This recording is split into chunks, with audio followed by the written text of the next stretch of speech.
हरे कृष्णा। तो सब भक्तों से आशीर्वाद लेते हुए हम श्रीमद् भागवतम की इस चर्चा को आगे बढ़ाते हैं। तो यहाँ वर्णन आ रहा है कि शिव जी सती को रोक रहे हैं अपने पिता के घर जाने के लिए। तो पूरा जो दृष्टांत है एक बार हल्का सा उसका वर्णन सुन लेते हैं कि दक्ष प्रजापति उन्होंने एक यज्ञ का आयोजन किया है, तो सबको बुलाया जाता है। तो अपनी जो पुत्री है सती, दक्षायणी उनका नाम है, दक्ष की पुत्री है, तो उनको भी बुलाया, साथ में जो दामाद है शिव जी उनको भी बुलाते हैं। तो पहले के समय में जब यज्ञ हुआ करते थे तो वो एक रिलीजियस एक्ट तो होता था, उसके साथ साथ एक सोशल एक्ट भी होता था। रिलीजियस मतलब कि हाँ धार्मिक कार्य होंगे, अनुष्ठान होंगे, यज्ञ में आहुति डाली जाएगी, तो लुक्स लाइक ये धार्मिक कार्य है। मगर साथ साथ एक सोशल एक्ट भी है कि इतने सारे लोग आएंगे तो जो होस्ट है उसके लिए बड़ी प्रेस्टीज का मूवमेंट है, बड़ी आदर का मूवमेंट है, कितने सारे लोगों को मैं अपने यज्ञ में बुला रहा हूं। तो ये दक्ष की इच्छा थी। हाँ रिलीजियस एक्ट तो था उसका, मगर रिलीजियस एक्ट के पीछे उसका सोशल एक्सपेक्टेशन भी था। तभी ये जो चर्चा हो रही है भगवान शिवजी और सती के बीच में, और जो इसका कॉन्टेक्स्ट बिछाया है दक्ष प्रजापति ने बिछाया है, तो इसमें हमारे सीखने के लिए बड़े सारे शिक्षाएं हैं, बहुत सारे लेसन्स हैं जिनसे हम अपने संबंधों को और गूढ़ बना सकते हैं और अच्छा बना सकते हैं, उनको स्ट्रेंथन कर सकते हैं। तो आज ऐसी कुछ 4 हम नुस्खे सीखने का प्रयास करेंगे इस संदर्भ से। तो जब भी हम संबंधों में देखते हैं कुछ खटास आ जाती है, तो सरफेस पे तो कुछ और प्रॉब्लम लगती है, मगर उसके अंदर कुछ और प्रॉब्लम चलती रहती है। जैसे कोई बोले ना कि मेरे सिर में दर्द हो रहा है, मगर बाद में जाके पता लगे कि सिर में दर्द नहीं था, दर्द पेट में था और बोल रहे थे कि सिर में दर्द है। तो जितने भी हम ऐसे संबंधों में कुछ बिटरनेस देखेंगे, खटास देखेंगे, तो सरफेस पे कुछ और अपीयर होगा, मगर आंतरिक रूप से उसका जो रीज़न है कुछ और मिलेगा। तो हमारे शास्त्र हमें बहुत शिक्षाएं देते हैं अलग अलग रूप से।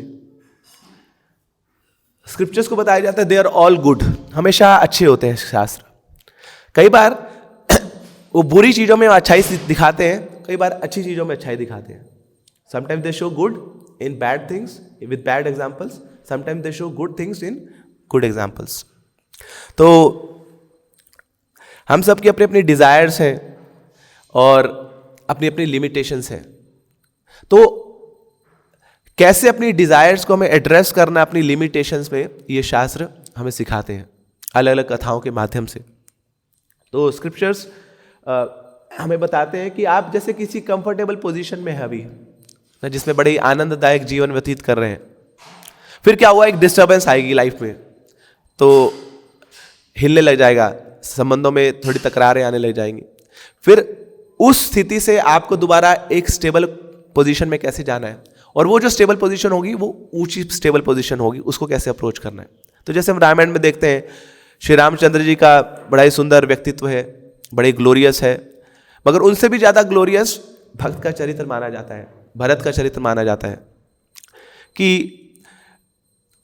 इतनी सारी प्रॉब्लम्स आई, उनको क्या कुछ नहीं बोला गया, लांछन लगाए गए, उसके बाद भी वो भक्ति में उच्चतर होते गए, उनकी जो चेतना है वो आगे बढ़ती गई। तो ये शास्त्र हमें सिखाते हैं कि कैसे अपनी चेतना को हमें और आगे बढ़ाते जाना है, और बीच बीच में कुछ डिस्टर्बेंसेस आएंगी, तो अगर आपने उसको सहन कर लिया तो आगे बढ़ जाएंगे। तो ऐसे हमारे संबंधों में भी यही रहता है कि कुछ ना कुछ बीच में खटास आ जाएगी, कुछ बिटरनेस आ जाएगी, कुछ फ्रिक्शन आ जाएगी, और फिर कैसे अगर हम उसको एप्रोप्रिएटली डील कर लेंगे तो हम एक नई चेतना में, उच्चतर चेतना में आगे बढ़ पाएंगे। तो यहाँ दक्ष प्रजापति यज्ञ कर रहे हैं, सब अपनी सीटों पे बैठे हैं, बड़े बड़े देवी देवतागण, मगर जैसे ही दक्ष प्रजापति आते हैं तो 2 लोग उठते नहीं है अपने आसनों से, सम्मान नहीं देते हैं दक्ष प्रजापति को। कौन है वो? ब्रह्मा जी और शिव जी। ब्रह्मा जी का तो चलो समझ आता है ना, वो तो पिता है, ना। दक्ष प्रजापति भी उन्हीं से निकले हैं, तो पिताजी खड़े भी नहीं हो रहे, आदर नहीं कर रहे, तो चलता है। मगर ये शिव जी ये मुझे सम्मान नहीं दे रहे, तो ये सहन नहीं कर पा रहे दक्ष प्रजापति। तो ये पहला प्रिंसिपल है, we have to understand the need of others. दूसरों का जो इच्छा है वो जानने का हमें प्रयास करना चाहिए, समझने का प्रयास करना चाहिए।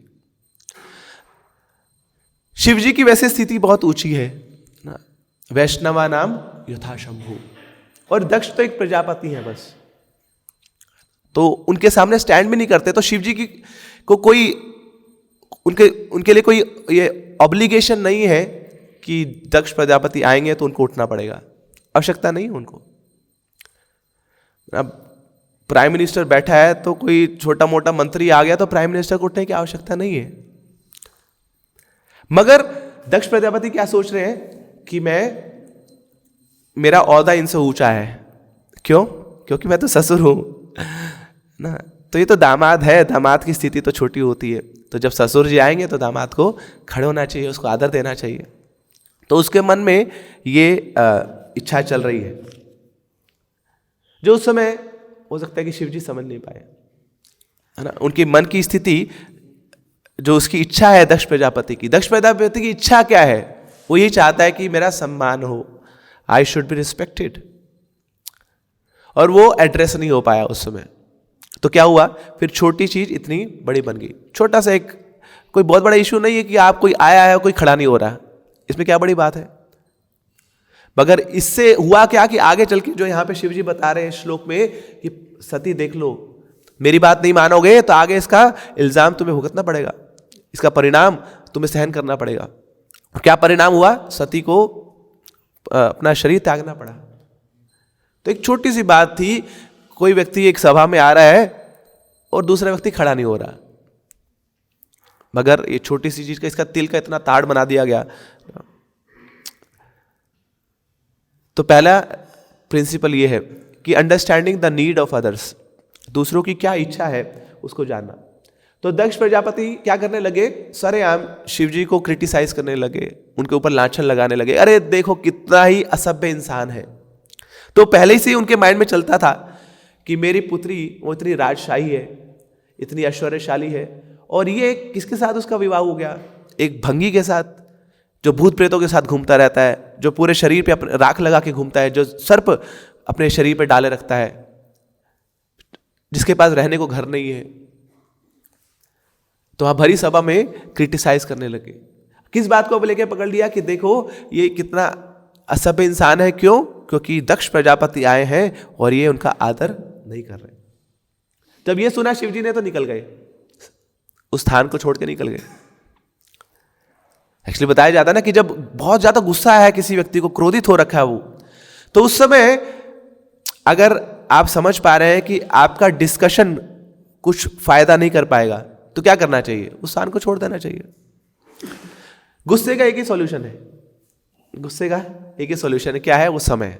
समय के साथ शांत हो जाता है गुस्सा, स्पाइक है ना गुस्से की।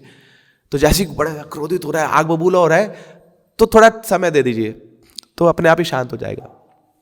जैसे बहुत ज्यादा गुस्सा आ रहा है आपको और दिल कर रहा है कि अभी फोन उठा के बोलता हूं उसको, अभी जाके उसको पकड़ते हैं तो सामने, तो क्या करना चाहिए? बस वो जो क्षण है थोड़ा समय उसको बीते देना चाहिए। Let the time pass by. क्या होगा? थोड़े समय में आपको खुद ही लगे अरे यार इतनी बड़ी बात नहीं थी जो मैं इतना गुस्सा हो रहा था। तो टाइम का एक आपने लैग डाल दिया बीच में, तो गुस्सा अपने आप ही शांत हो जाएगा। मगर दूसरी तरफ क्या हुआ कि गुस्सा दक्ष प्रजापति का और बढ़ गया, और ज्यादा क्रोधित हो गए कि देखो पहले तो ये मेरा असम्मान कर रहा है, मुझे आदर नहीं दे रहा है, मेरे प्रति अपराध कर रहा है, और दूसरा माफी भी नहीं मांग रहा है। That person is not apologising. तो ये बहुत हर्ट किया दक्ष प्रजापति को। तो गुस्से के समय क्या होता है? There is a strong conviction of certainty, कि मैं जो सोच रहा हूं ना बिल्कुल सही है, और जो दुनिया सोच रही है सब बेकार सोच रही है।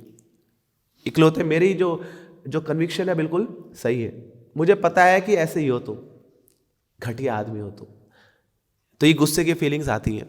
तो इस समय दक्ष प्रजापति बड़े ही कन्विंस थे कि ये जो शिव जी है वो सही नहीं कर रहे हैं, इन्होंने बहुत बड़ा अपराध किया मेरे प्रति। गीता में बताते हैं जैसे ना, यततो अपि कौन्तेय पुरुषस्य विपश्चिता इंद्रियाणि प्रमाथिनी हरन्ति प्रसभम मना। बड़े बड़े जो बुद्धिमान व्यक्ति भी हैं वो भी अपने इंद्रियों के सामने अपना आपा खो बैठते हैं, उनके हाथ में कुछ नहीं रहता। एक बार एक कॉन्फ्लिक्ट रेजोल्यूशन की मीटिंग हो रही थी, मीडिएशन हो रहा था, पति पत्नी के बीच में झगड़ा हुआ है तो कोई मीडिएट करा रहा है, तो पत्नी बोलते देखो ये गुस्सा है मुझसे बात नहीं करते ये। पति बोलते बिल्कुल गुस्सा नहीं हूं मैं, I am not at all angry with you. बोले नहीं ये बहुत गुस्सा है मुझसे। पति बोलता है कि देखो ये जो मेरा गुस्सा है ना बड़ा महंगा इमोशन है, तू तो इसको भी डिजर्व नहीं करती है ना, you don't deserve even my anger, that is very very valuable, मगर मैं गुस्सा नहीं हूं तुझसे। तो इस प्रकार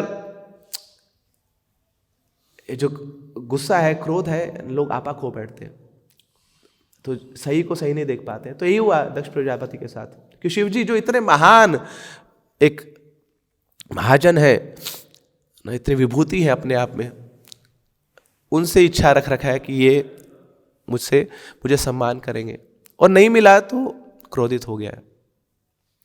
तो बेसिकली जो दक्ष प्रजापति की इच्छा है वो एड्रेस नहीं हो पाई, उनकी जो एक्सपेक्टेशन है वो पूरी नहीं हो पाई। फिर बाद में पार्वती भी वहां से चली जाती है। तो इस प्रकार एक दूसरे की जो नीड है, जो इच्छाएं हैं, उसको जानने का प्रयास करना चाहिए संबंधों में। कोई बोल रहा है सिर दर्द है तो जानना चाहिए कि सचमुच में सिर दर्द है या इसका रीजन कुछ और है। तो इस प्रकार जब हम एक दूसरे की इच्छाओं को जानेंगे तो संबंधों को सुदृढ़ बना पाएंगे। तो सेकंड प्रिंसिपल है अंडरस्टैंडिंग परसेप्शन ऑफ अदर्स। तो पहला है अंडरस्टैंडिंग नीड ऑफ अदर्स, दूसरों की इच्छाओं को जानना। दूसरा है कि दूसरों की परसेप्शन को जानना। अब अगली बार फिर दोबारा से यज्ञ होता है, दक्ष प्रजापति यज्ञ का आयोजन कराते हैं, मगर अब सबको निमंत्रण मिला है, मगर शिव जी को निमंत्रण नहीं मिला है। पार्वती बोली हम तो जाएंगे, शिव जी बोले नहीं जाएंगे ना। शिव जी क्यों बोले नहीं जाएंगे? क्योंकि let the temper go down, थोड़ा शांत हो जाए दक्ष प्रजापति, उसके बाद जाएंगे। और पार्वती क्या बोल रही है, अरे मेरे पिताजी का घर है, वहां पे निमंत्रण की आवश्यकता नहीं है, अपने घर में किसी को इनविटेशन चाहिए क्या? चलते हैं निमंत्रण, हो सकता है भूल गए हो, पिताजी बड़े सारे काम होते हैं उनको नहीं बुला पाए होंगे, चलो चलते हैं। तो दोनों का इस प्रकार का विचार है। अब शिव जी समझा रहे हैं, जैसे इस श्लोक में बता रहे हैं पार्वती को कि देखो समझ जाइए आप, मैं आपके भले के लिए बता रहा हूं, अगर आप मेरी बात नहीं मानेंगे तो आगे बहुत ही विपत्तियों का सामना करना पड़ सकता है। मगर पार्वती उसको मानने को तैयार नहीं है। क्यों? क्योंकि कई बार जो प्रोटेक्शन की इंस्ट्रक्शन है, हमें लगता है कि नहीं वो प्रोटेक्शन नहीं है हमारे लिए, वो हमारी रिस्ट्रिक्शन है, हमारे रोका जा रहा है। शिव जी के मन में चल रहा है कि अभी वो जिस स्थान पे हम जा रहे हैं वो स्थान शांति का स्थान नहीं है, वो अशांति फैलाएगा। मगर पार्वती को लग रहा है कि मेरे को रोका जा रहा है अपने ही पिता के घर जाने से। तो दोनों के माइंडसेट अलग अलग हैं। अब कैसे पता चलेगा कि वो प्रोटेक्शन है या रिस्ट्रिक्शन है?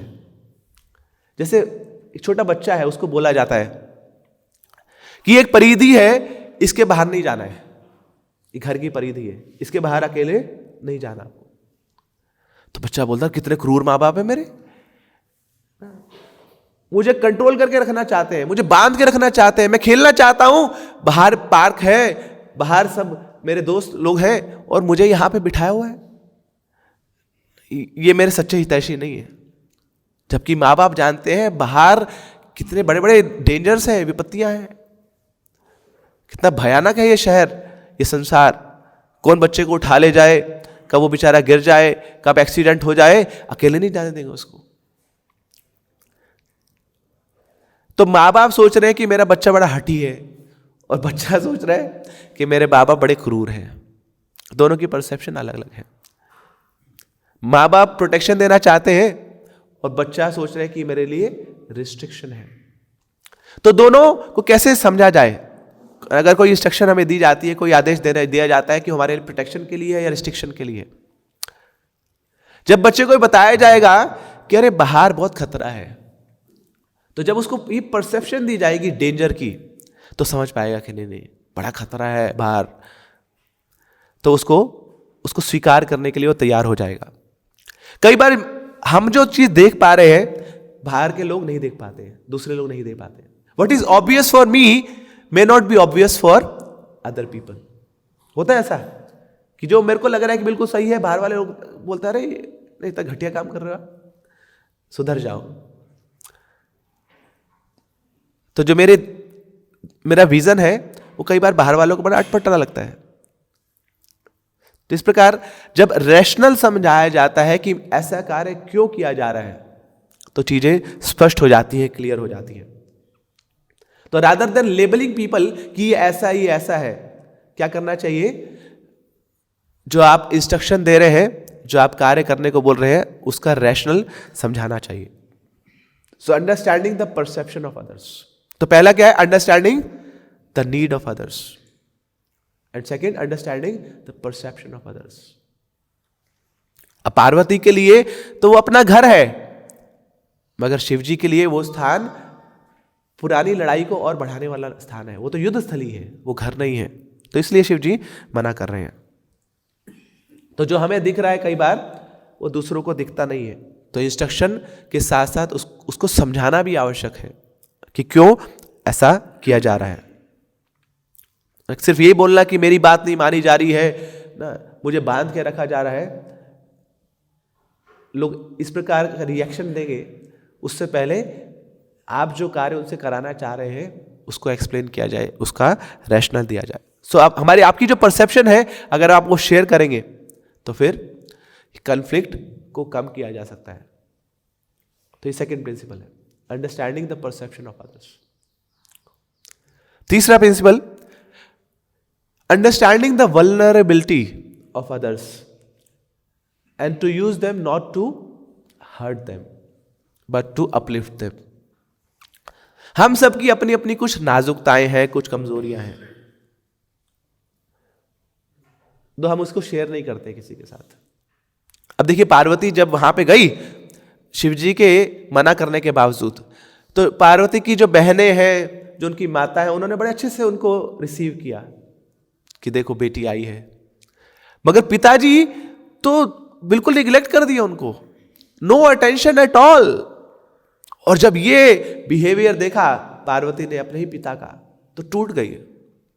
ऐसा लगा कि जीवन उजाड़ हो गया मेरा, अपने ही पिता मेरे को देख नहीं रहे, एक्नॉलेज नहीं कर रहे हैं।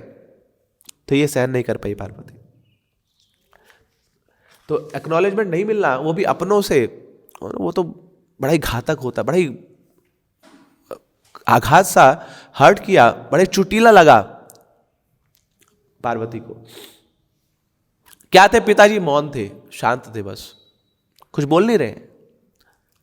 जैसे बोलते हैं ना, silence speaks more than words, but many times silence hurts more than words.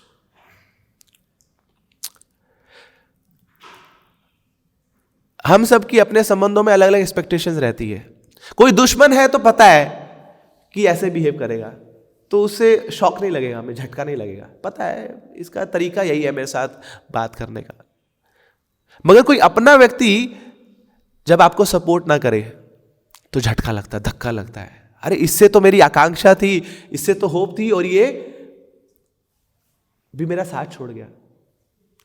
तो उस समय अगर कोई चुप रह रहा है तो वो बहुत झटका देगा आपको। कोई गुस्सा करता है आपको तो फिर भी आप सहन कर लेते हैं, मगर कोई निगलेक्ट करता है आपको तो सहन नहीं कर पाते। पता है क्यों? क्योंकि गुस्से में एटलीस्ट आपको एक्नॉलेजमेंट मिल रहा है, आपकी एग्जिस्टेंस खत्म नहीं हुई है, वहां पे कोई आपको स्वीकार कर रहा है कि आप हैं और मैं आपको गुस्सा कर रहा हूं। मगर कोई व्यक्ति आपको निगलेक्ट कर रहा है, कोई बात ही नहीं कर रहा, तो ऐसे लग रहा है कि मेरा एग्जिस्टेंस ही नहीं है कुछ, ये क्या हुआ? इतने समय का साथ था और एकदम से उसकी समाधि बना दी गई, मेरे को कोई एक्नॉलेज नहीं कर रहा कोई। So silence sometimes speak harsher, silence hurts also. So harsher words of our critics, they hurt us, and they will not hurt that much than the silence of our friends. हमारे जो आसपास के लोग हैं, अगर वही चुप्पी साध लेंगे तो फिर दिल रोने लग जाता है कि ऐसा ऐसा क्यों कर रहे हैं लोग मेरे साथ, इन्हीं के ऊपर तो आश्रित हूं मैं और ये भी मेरा साथ नहीं दे रहे हैं। जैसे कई बार होता है ना, घरों में काम वाली आई है, वो सफाई कर रही है, अब पत्नी के साथ थोड़ी चिकचिक होगी उसकी, वो चल रहा है, और काम वाली बाद में गई तो सारा गुस्सा किस पे उतरता है? पति के ऊपर उतरता है। बोले कुछ तो बोल देते ना, मोनी माँ बाप बन के बैठ गए हो, साथ नहीं देते हो मेरा, अकेले मैं लड़ूंगी क्या? तो पति सोच रहा है कौन पचड़े में फंसेगा इसके, अपने अपने निपटान दे इसको। But no, she was expecting कि जो उसके नियर एंड डियर वंस है उसके साथ स्टैंड करे, उसका सपोर्ट दे। तो यही हुआ पार्वती के साथ कि पिताजी से इतनी एक्सपेक्टेशंस थी, इतनी आकांक्षाएं थी, और वो एक्नॉलेज ही नहीं कर रहे हैं, निगलेक्ट कर रहे हैं बिल्कुल। तो ये पार्वती सहन नहीं कर पाई। तो देखिए, हम सबकी अपनी अपनी कमजोरियां हैं और उसको रिवील नहीं करते, हम छुपा के रखते हैं अपने बचाव के लिए। जैसे भगवान श्री कृष्ण वो लीला करते हैं ब्रज में, और क्या करते हैं, एक बाल्य रूप में आते हैं, बच्चे बन के आते हैं, और बच्चे से लेके जब तक वो बड़े हैं तो जितने भी ब्रजवासी हैं उनको भगवान नहीं मान रहे हैं। भगवान ब्रज में क्या करते हैं, अपनी भगवत्ता का छोड़ देते हैं। So God gives up his greatness and godliness, अपनी अपनी जो महानता है छोड़ देते हैं भगवान कि ब्रज में क्या हूं मैं, तो अब एक आश्रित हूं और ये सब ब्रजवासी मेरा टेक केयर करेंगे।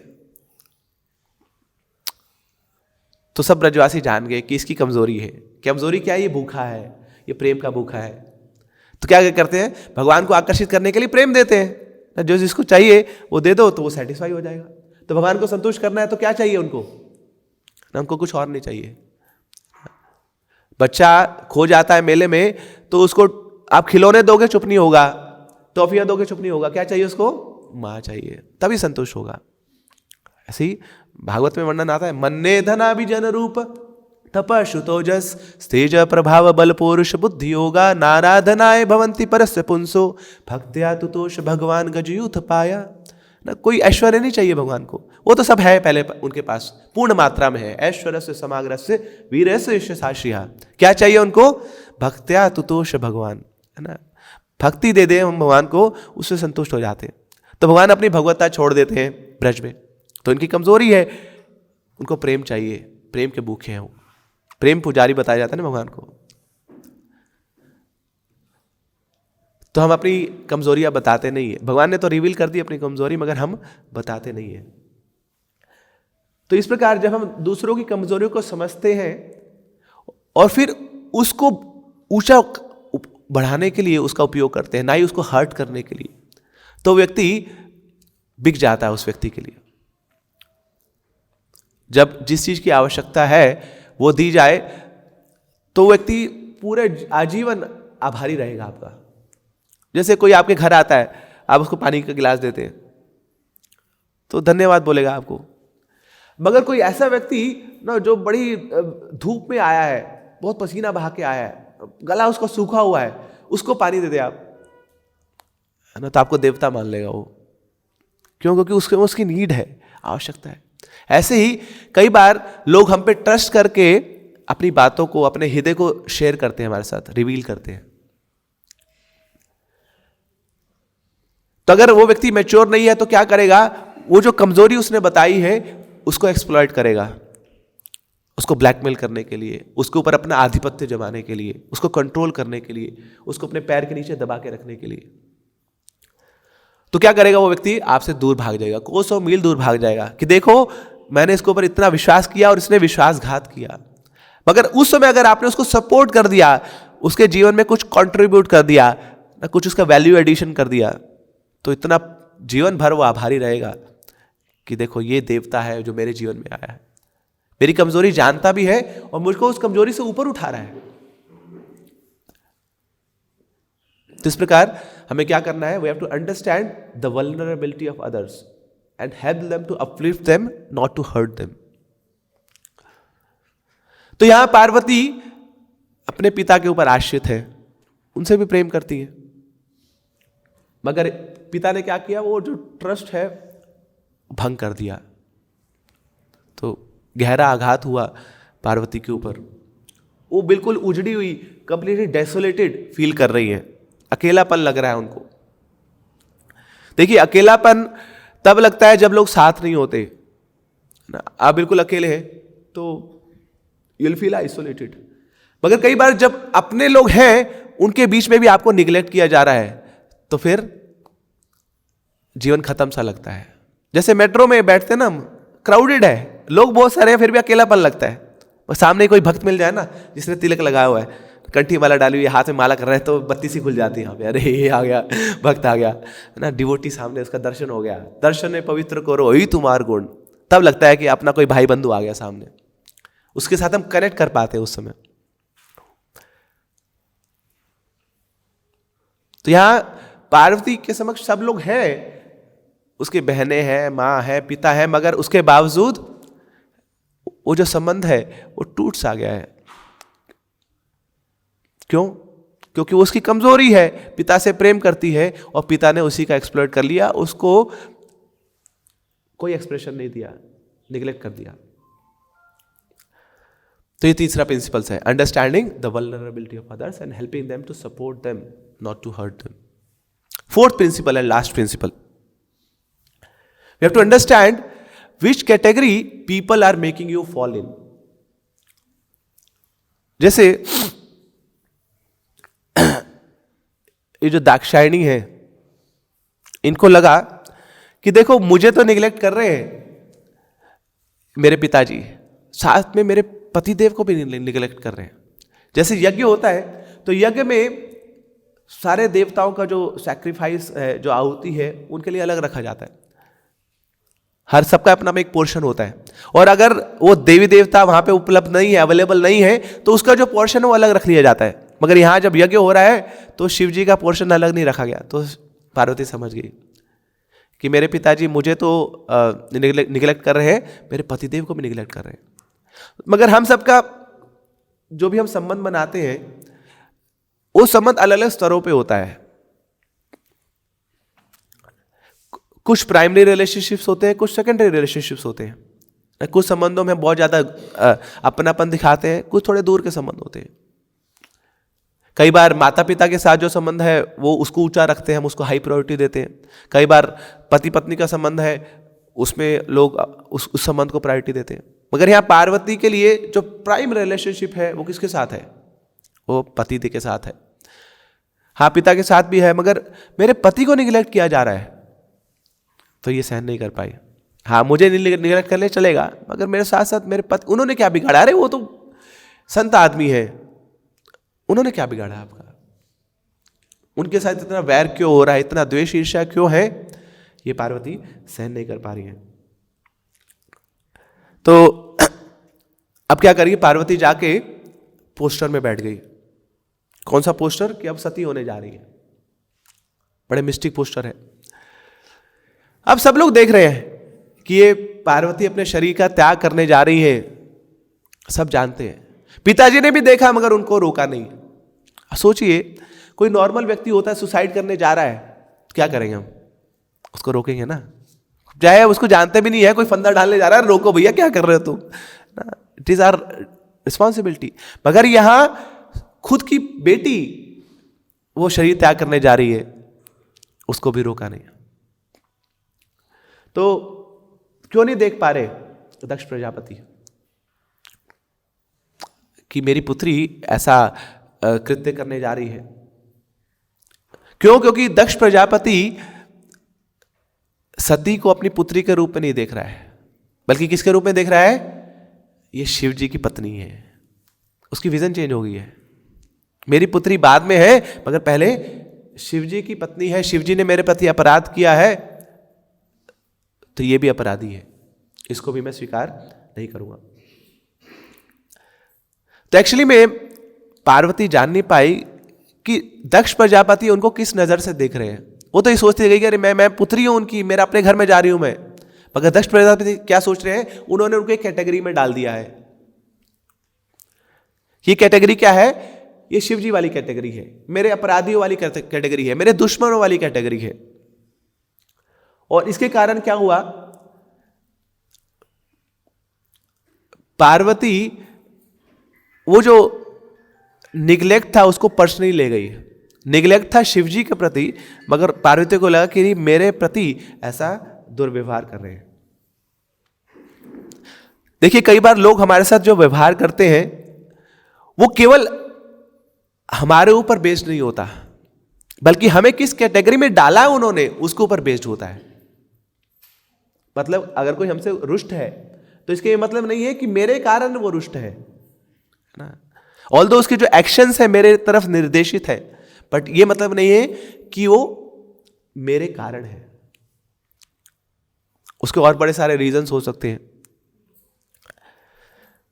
मगर हम लोग क्या करते हैं कि किसी ने मेरे साथ कुछ सो कॉल्ड दुर्व्यवहार किया और मेरे को लगने कि ये व्यक्ति मेरे बारे में ऐसा सोच रहा है, हम उसको लेबल लगा लेते हैं। मगर हम ये जान नहीं पाते कि वो व्यक्ति मेरे साथ ऐसा क्यों कर रहा है, उसका कुछ और कारण भी होगा। तो I should not be feeling so bad about it. हम उसको बड़े पर्सनल उसको ले लेते हैं। तो दक्ष क्या है, he was so attached to his prestige, अपने आदर सम्मान से, प्रतिष्ठा से वो बड़ा आसक्त है। इसके अलावा कुछ और सोच नहीं पा रहा है वो। इसी के कारण वो इतना टेरिबली बिहेव करता है वो। मगर सती ने क्या किया, ये जो दुर्व्यवहार है उसको पर्सनली ले लिया, और इसके कारण वो समझ नहीं पाई कि ये जो भाव आया मेरा पिता का मेरे प्रति, ये क्यों आया। अब जो क्रिकेट लवर्स होते हैं वो क्या करते हैं, उनको फील्ड की आवश्यकता नहीं है, कहीं भी बल्ला घुमाते रहेंगे, टुक टुक टुक टुक टुक ऐसे मारते रहेंगे ना। देखा आपने, कई बार जो बॉलर्स होते हैं कहीं ना कहीं बॉल फेंकते रहेंगे। हम पहले महिपालपुर जाते थे, वहाँ कुछ बच्चे थे तो वो क्रिकेट खेलते रहते थे। तो बड़ी मुश्किल से वो मंदिर में आएंगे, फिर वापस क्रिकेट खेलने चले जाएंगे। तो जब डांस होता था ना, तो डांस में भी वो वही वाले एक्शंस करते रहते थे। कोई क्रिकेट खेल रहा है, कोई बॉलिंग कर रहा है, कोई बैटिंग कर रहा है वहाँ पे। मगर उस समय कोई बॉलिंग कर रहा है ऐसे, और सामने कोई व्यक्ति देख ले, अरे क्या ये पत्थर मारेगा मेरे ऊपर, ऐसे करके पत्थर मारेगा मेरे ऊपर, तो आप पर्सनली ले लेंगे उसको, तो फिर रिलेशनशिप खराब हो जाएगा। उसका नेचर है, उसकी हैबिट है ऐसी। उसका ये मतलब नहीं है कि वो आपके लिए वैसा कुछ कार्य कर रहा है। हाँ, आपके बारे में कुछ परसेप्शन हो सकती है, मगर वो अपनी परसेप्शन से सबके साथ ऐसा व्यवहार करता है। वो एक कैटेगरी में डाल देता है आपको, मगर आप उस कैटेगरी को अपना पर्सनल हर्ट मान के, अपना पर्सनल लॉस मान के बार बार हर्ट होते रहेंगे, तो फिर संबंध को कभी आगे नहीं बढ़ा पाएंगे। तो फिर हमेशा ये रहेगा, ये feelings of unworthiness, feelings of unlovability हमें मारती रहेगी, काटती रहेगी। So we should not be taking things personally. कई बार जो छोटी चीज है ना, उसको छोटा रखा जाए तो वहीं पे खत्म हो जाएगी।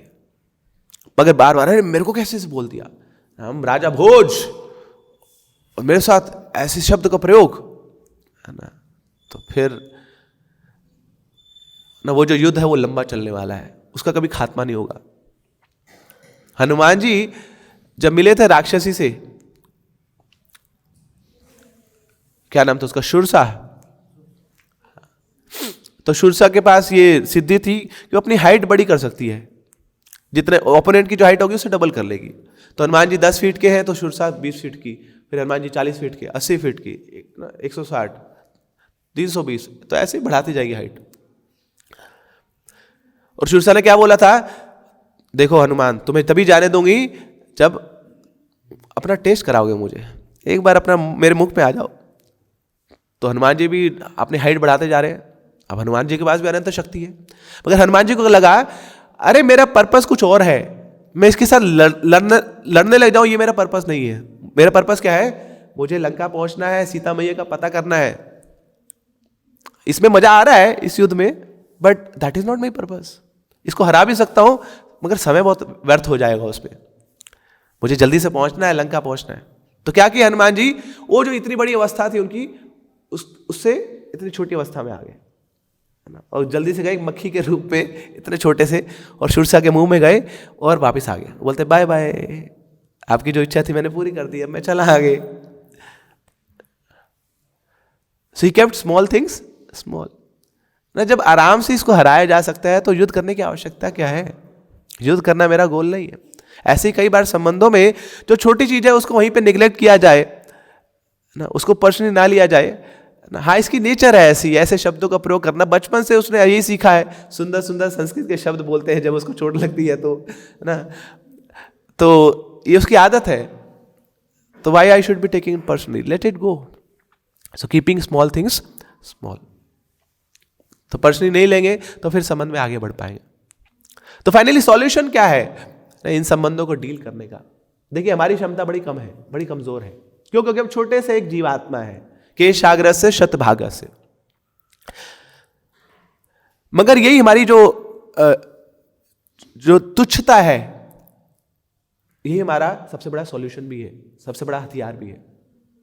एटम बम बनना है तो क्या बनना पड़ेगा? सबसे पहले एटम बनना पड़ेगा। बड़ा बनना है तो छोटा बनना पड़ेगा ना आपको। तो हाँ, बहुत छोटे हैं हम, मगर छोटे होने के बाद भी किसके छोटे हैं? हम भगवान से छोटे हैं। We are all part and parcel of Krishna. और भगवान का इतना प्रेम है हमारे प्रति कि वो हमें कभी छोड़ नहीं सकते, चाहे कितने ही पापी धापी क्यों ना हो हम, कितने ही कुकृत्य क्यों ना किए हो हमने, कितने चोरी चक्के क्यों ना हम, मगर भगवान का प्रेम हमारे प्रति कभी कम नहीं होता। तो ये कॉन्फिडेंस होना चाहिए हमें कि संसार में सब लोग हमें छोड़ सकते हैं, मगर ये जो भगवान है ये कभी भी हमारा त्याग नहीं कर सकते। दैट मीन्स कि हमेशा एक व्यक्ति तो है जो मेरे को हमेशा प्रेम कर रहा है, चाहे मैं कैसा भी क्यों ना हो, चाहे मेरा व्यवहार कैसा भी क्यों ना हो, चाहे मेरा बर्ताव कैसा भी क्यों ना हो, वो व्यक्ति हर समय हर क्षण उससे प्रेम करता है। वो कभी मेरा त्याग कर ही नहीं सकता। बताते हैं भगवान बहुत नजदीक है हमारे, भगवान बहुत नजदीक है। कितना नजदीक है? यहां से तो थोड़ा दूर लग रहा है, मगर भगवान इससे भी ज्यादा नजदीक है। कितने नजदीक है ना? He is just a thought away, केवल एक विचार दूर है। आप विचार करिए भगवान का, कृष्णा विल मैनिफेस्ट देयर। भगवान उसी समय उपलब्ध रहेंगे आपके लिए। तो इस प्रकार कभी भी हमें ऐसा नहीं लगेगा कि हम अकेले हैं, हमेशा भगवान हमारे साथ है। देखिए, हमारे दो प्रकार के संबंध होते हैं, एक होते हैं हॉरिजॉन्टल रिलेशनशिप्स, एक होते हैं वर्टिकल रिलेशनशिप। हॉरिजॉन्टल रिलेशनशिप इस संसार के लोगों के साथ, हमारे सगे संबंधी है, पति है, पत्नी है, बच्चे हैं, उनके साथ संबंध है। और एक हमारा संबंध है भगवान के साथ संबंध। तो ऐसा नहीं है कि ये जो यहां हॉरिजॉन्टल रिलेशनशिप है भाड़ में जाए, मुझे कुछ लेना देना नहीं है, मेरा तो भगवान के साथ संबंध है। नहीं, मेरा इन सबके साथ संबंध क्यों है? क्योंकि मेरा भगवान के साथ संबंध है। सबके हृदय में परमात्मा बैठे हैं, तो मेरा और आपका संबंध क्या है? परमात्मा के माध्यम से हमारा संबंध है। तो जब मैं मेरा भगवान के साथ संबंध को हमेशा याद रखूंगा, तो ये जो संबंध है हॉरिजॉन्टल रिलेशनशिप्स है, इनको भी मैं बहुत अच्छे से निभा पाऊंगा। मेरे पास शक्ति, मुझे शक्ति मिलेगी, है ना। So the relationship, the vertical relationship will help me to strengthen the horizontal relationships. तो उस संबंध को हमेशा पकड़े रहना है हमें। समुद्र में लहर आती है तो उस समय आप समुद्र की लहरों से लड़ने का प्रयास मत कीजिए। क्या करिए, वहां जो आसपास खूंटी है ना, उस पर जोर लगाइए पकड़ने का, खूंटी ना छूट जाए मेरे से। बस लहरों के सामने तो मेरी कोई शक्ति है नहीं, मगर हाँ, खूंटी को पकड़ के रखूंगा तो कुछ आशा है। ऐसे ही ये जो संसार है, क्या बताया गया है? पदम पदम च विबदाम ततेषाम समाशिता ये पद पल्लव प्लव महत पदम पुण्य यशो मुरारी भवाम बुद्धि वत्स पदम परम पदम पदम पदम यद विबदाम न तेषाम। हर पद पे विबदा है यहाँ पे। With every step there is a new problem which is waiting for you to hurt you, to capture you. तो ऐसी संबंध में क्या है, आप जितना मर्जी प्रयास कर लीजिए, कहीं ना कहीं वहां खटास आ जाएगी, गड़बड़ हो जाएगी।